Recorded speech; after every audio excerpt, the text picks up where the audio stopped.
Hey guys, welcome to Teresa Says. Today I'm going to be talking about the signs and symptoms of autism.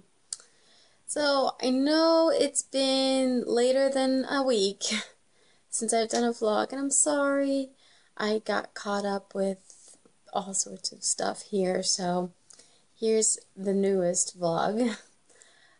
So when Tristan was, we were waiting for him to get a diagnosis, I guess our saving grace really was YouTube. We went on YouTube looking up the signs, symptoms, and different behaviors and things of autism, and saw a lot of videos of behaviors, but I never saw, and I've never really seen videos of information about the signs and symptoms. So I decided to do this for you guys. If you're in the process of waiting on a diagnosis or you think they may have autism, this is for you. So the big ones, to me anyway, and the big ones for autism are definitely nonverbal, communication delays, developmental delays, whether it be them not pointing. I know Tristan didn't point. Just not being able to express what they want. Meltdowns, that's a pretty big one, but meltdowns are hard to classify because everybody has different kinds. Like for meltdowns, they're not temper tantrums, because tantrums are typically wanting, they want to keep doing the bad behavior, or they just want something. But for meltdowns, they just can't explain what they want or need. And if they're nonverbal, it can get really intense. Sometimes it can be violent. Sometimes it could just be screaming, hitting the floor, hurting themselves, like any of those types of things that are not looking for attention, but they just can't communicate something, or they don't like it. Also, toe walking, where they're always on the tippy toes. Tristan has still been doing that.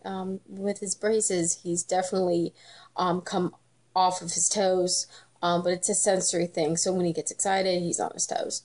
But we're working on the toe walking. Also,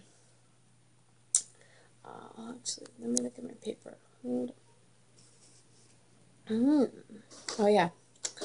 The first things that I noticed for Tristan too was definitely spinning toys, like wheels or those types of things, like spinning it, stacking.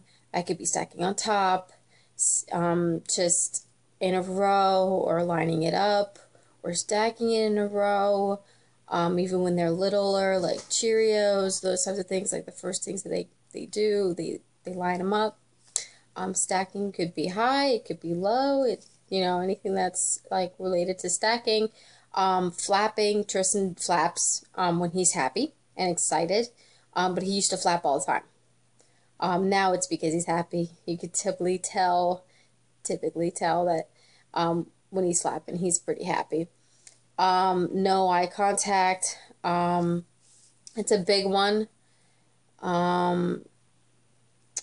Light switches could be an obsession, turning them on, turning them off constantly.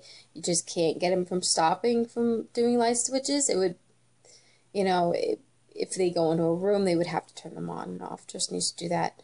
Also, regression learned skills, that's what Tristan had. He had a lot of skills from 1 year old until 15 months, and then he just lost it all. So that was really hard. Mouthing objects as well. I remember when, like, there's teething and then there's an issue. Like with teething and babies, that's how they typically know when, like how to get to know something, like getting used to it, is like mouthing things. And it's normal. Like when they're baby to 1, it's normal. But after about maybe a little after 1 year old, they shouldn't be mouthing things, especially things that are typically what don't put in your mouth. So Tristan used to put he used to put his mouth on tables and used to bite it. He used to peel paint off the wall and eat it, or not eat it, but just mouth it. Constantly having to put something in his mouth. Always either blocks or, not, could be pencils, whatever he could get his hands on. Something had to be in his mouth. So he would just pick up anything, and he used to mouth everything. Even if he wasn't hungry, it was just a intense need for sensation, sensory in his mouth, which, now we've